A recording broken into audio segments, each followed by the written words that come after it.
going to start with a little story. This is a story told in pictures. So here you might recognize the wonderful young woman from Hyperbole and a Half. She submitted her first PR and she's happy. That's a good feeling, isn't it? Well, then she sees her review and finds out that she needs 100% coverage. All of it. She's shocked. What will she do? But then, inspiration. Mock all the things. She types. She mocks. She mocks. She mocks, test, mocks. And finally, victory. 100% coverage. This is the happiest day of my life. And that's what we're here to talk about. Mocking and unit testing.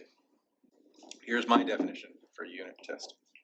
Isolating code until it is observably deterministic, and then arranging initial conditions to verify outcomes.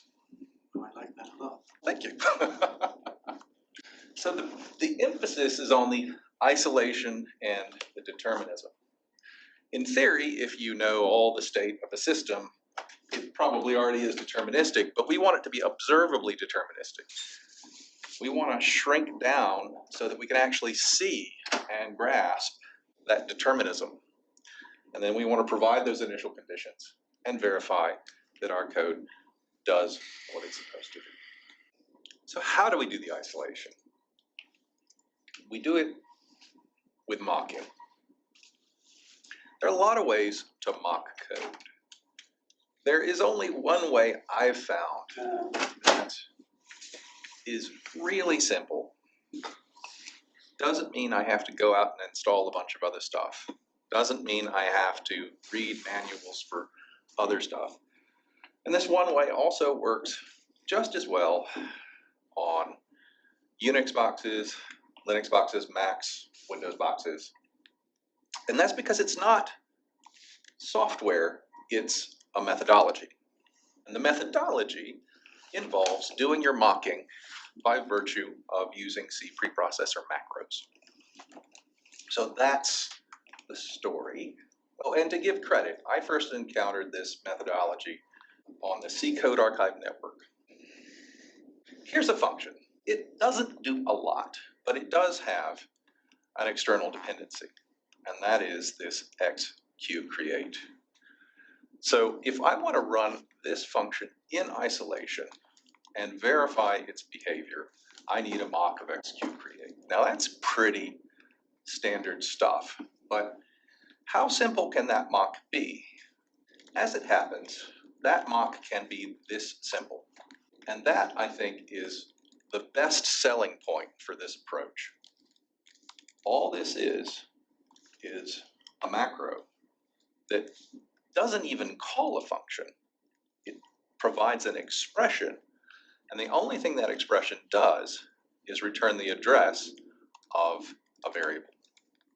So now we can call our function, pass in these args, and verify after the fact that the args are what they should be because of the way the function works. So what does the function do? It consumes this size and it consumes type. So let's just talk about what's at the top of this file. We have something to prevent the inclusion of sysarg, which happened to be an include in the original file. We're providing some dummy versions of this structure that the function uses and populates. We're taking care of some types that the function uses. Now, you could go out and pull in the real header file. If you do, it's probably going to pull in other header files. And before you know it, you're back in the land of dependencies. And you'll have a lot more work to do than if you just take pretty much every type you have to deal with and type def it to a simple basic C type. So that happens here. And then we run this function. And then we check the outcomes. So here I'm just checking with assert. Now clearly this is non-optimal. So what I'm doing in this document is I'm building up this example iteratively. So in the very first iteration, we're not using anything else but straight C and assert. And any one of these asserts will fail if these conditions aren't met. After we define all of our mocking macros and types, we actually pull in the C file itself. That gives the C preprocessor the opportunity to actually change the original function in a way that makes it observably deterministic. And that define that you did prevents the C file which contains a bound include to include the header. It blocks it from including the header. It does indeed. Right, headers typically have include guards. And one easy way you can stop a header from coming in is just by yourself defining its include guard. And that's what I did here. So now let's move on to the next iteration of this kind of testing. And to do that, I'm going to introduce something that may or may not be new to some people here.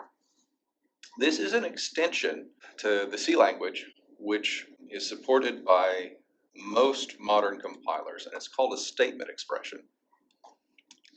You can do this same thing using the comma operator or using, for example, an inline function. But the statement expression, in my opinion, is the easiest and simplest and most clear way to express the intent.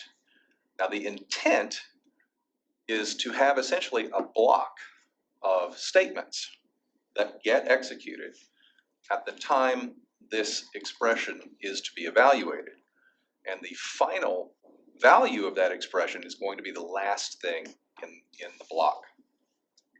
So all this does, it captures the first argument given to execute_create and pops it into a nice global variable called keep. And then it again returns the address of inbox. So that's a statement expression. If you're using these global type variables, and it doesn't matter, you can make a struct of them, you can just make them plain globals, whatever makes you happy. But if you're using these and you're going to do this multiple times, and you need to keep saving the value back to some place, it's nice to have a little reset function. So I do this for pretty much all of these mocks, so that after I've used it in one test and I want to use it in the next test, it starts with a known value. So here I'm setting keep to this known value, which just happens to be some easily recognizable value. And I'm again initializing this inbox. Here's our main. We've added this reset. We've also added a reset of this foo, which is one of these inbox T types. And this is taking advantage of the simple fact that assigning a structure into a structure does it all. So there's our reset, and we just call it. And now we can add a new test for when execute_create returns null. Now in the past test, execute_create was returning the address of that inbox. Here we set inbox to null, call the function again, and this time we are expecting error outputs. And in fact, we would get them, or the test would stop and tell us you didn't get them. We want to make it a little better because this is pretty primitive right now. And that brings me to something called test anything protocol. This is a very, very old approach to testing. Dates back to the very earliest Perl days, I think. All it says is that for each test, you should print on the output okay or not okay. That ideally you should number these tests, and at the end, you should say whether or not all of the tests passed or not. That's, in a nutshell, the test anything protocol. So here I've defined a macro called OK, and all it does is print either OK or not OK, depending upon the value of the expression that's passed in. It also does count the number of tests. And when we run it, we get output like this. This is a slight extension of TAP. This is called the plan. It says how many tests are intended to run, because we really do want to account for the possibility that a test doesn't run at all. And so that's what the plan is about. It says that we're going to run tests number 1 through 4. And here I changed the code intentionally to make it fail, so you could see what it might look like when a test fails. Now, TAP only requires this bit, not OK. This bit is just me wanting to know a little bit more about the test that failed. In particular, where did it fail and what was the expression being tested? So in the appendix here, we have a TAP implementation that provides plan, OK, and tally. Basically, what the tally says, did the number of tests you planned equal the number of tests that passed? Now let's get back to our example using TAP. Not much has changed here. The asserts have become these OKs. And now the tests don't stop if one of them fails. It keeps going all the way through. Plan says how many we're going to do, and tally provides an exit value that we can return to the caller, because that makes life better when you want to do some automation around your unit testing. You want to get that exit value that says whether or not everything passed. Now, the scripting to save some of this repeated effort is really simple and straightforward, and I've given some examples here, and I've based my examples on make. Now, in the document, I'm using make, and I'm also using sed. Recently, I decided that the sed might have been a little overboard, so I wrote a tool to completely replace the use of sed here. So when you see the sed bit, it's going to be a tool, I'll mention it. So let's talk about the make file. In a sense, it uses some wildcards. So it wants to know what are the test programs. For this example, all the test programs start with test dash and end with C. So this populates that variable with all of the test programs. And then we want a list of temporary source files. Here's one aspect that I think is an improvement on the approach, and that is if you excise a single function and test it. If you test each function in isolation, it's really easy and apparent when you have satisfied all of its dependencies, what the dependencies are and what they do. It's also easy to focus on what the different branches are through the function that you need to address in your test. So this bit of scripting actually does pull each function I want to test out of the parent file. So here I want to test the function sysinbox fetch. I want to test sysinbox free and sysinbox new. Ideally, I would test all of them, but in this example, we're keeping it small. So the tests actually are the executables. Every one of these has a main, as we've seen above. So when we compile them, we're going to end up with files named test-sysinbox free, for example, without the .c, and that will be our executable, and we'll run it, and it will say okay or not okay, and that'll be it. So given those inputs, these are the outcomes of those path substitutions. And you can see how the transform is pretty simple. Here we've taken the test away, and here we've taken the .c away. So now we have a make rule. A lot of the world, for most of the history of C programming, have used make to build C programs. And this is a very common recipe in make. So rather than really dive deep on the nuts and bolts, I'm going to talk at a very high level about what this means. This says that for these executables, they rely upon these other .c files and the .h files. And the reason we define this reliance is because when one of those files gets updated or changes, Make can recognize that fact and rebuild the executable. The other part of this is the recipe, which says what program or what steps to actually follow in order to create that executable. So, given that this is kind of Make's strong suit, you can express it very briefly and concisely. So the test depends upon the extracted function file, and that file doesn't exist the first time you run this. Being able to focus on a single .c file makes it possible to test it very thoroughly, reach 100% coverage, and be very confident in the tests that you've written. We know we're writing these tests, we know what we're testing, but it's really nice to have a tool to help us know that we've tested all of it. And for that purpose, I like gcov. To use gcov, you have to add some compiler arguments when you make your test program, and you have to run it, at which point information about the program is collected into a temporary file. And then after this information has been collected, you can run gcov to get a report based on that information. Now, in the approach we're using here with the multiple mains for each, we really just want to ignore main because main is always going to be 100%. That's where we did our testing. What we're really interested in is the functional coverage of the function under test. Now, if it's not 100%, you'd really like to know where did I miss? What's left to do?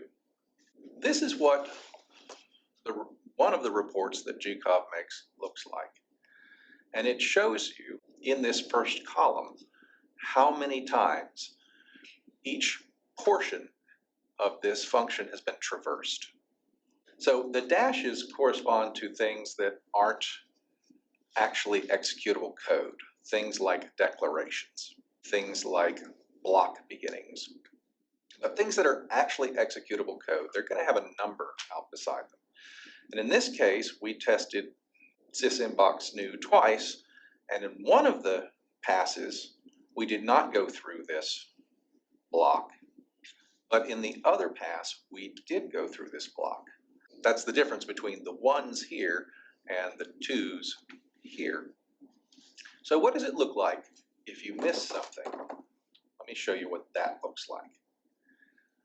So I altered the test to not traverse this block, and this is what it looks like when you miss something. So gcov is an excellent tool for helping you get that 100% coverage. With all these different views on the code that gcov provides, I want a slightly condensed view.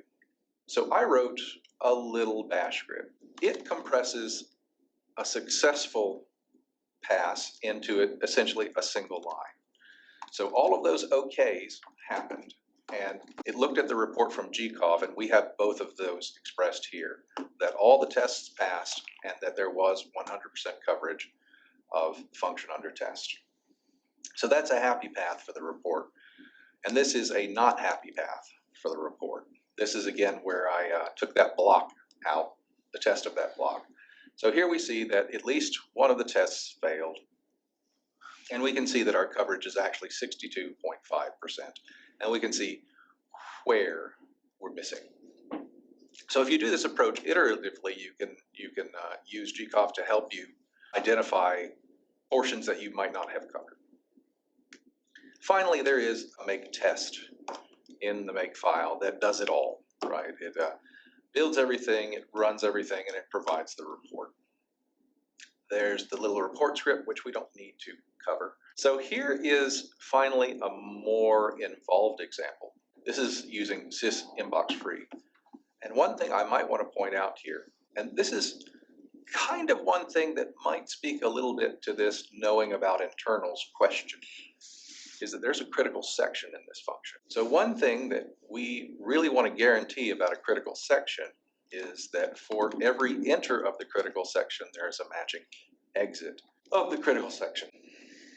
So this is an internal aspect of this function, but it is a side effect onto the whole system that we need to be aware of and we need to test.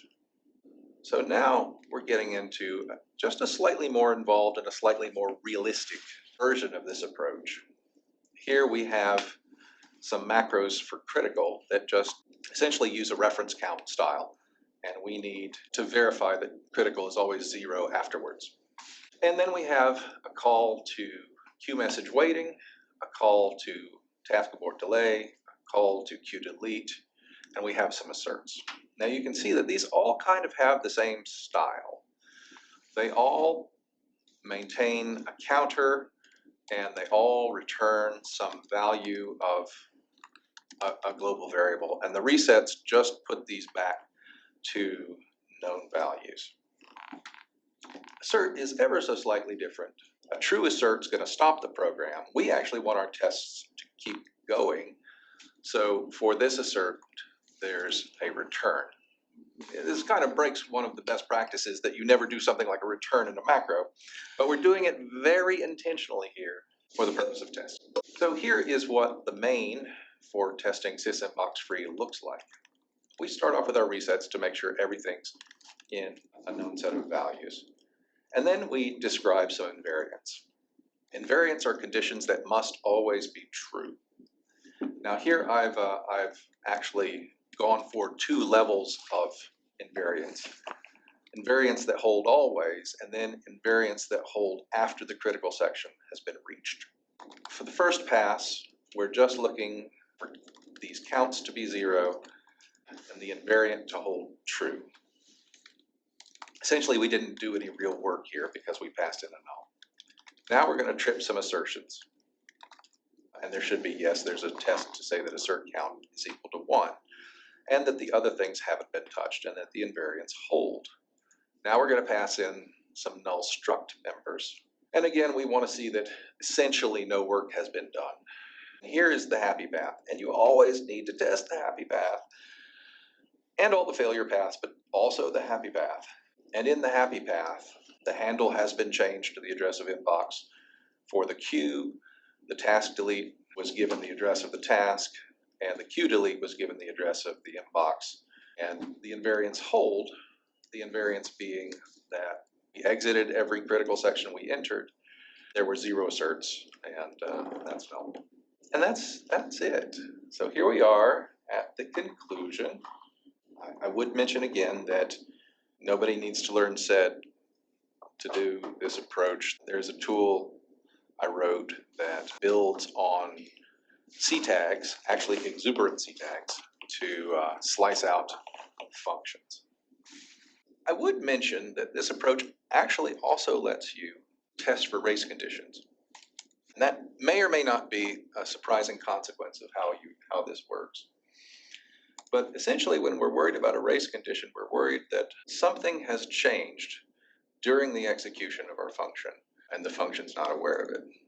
We can actually simulate that by using the macro to do something at any one of these macro points, at any point, really.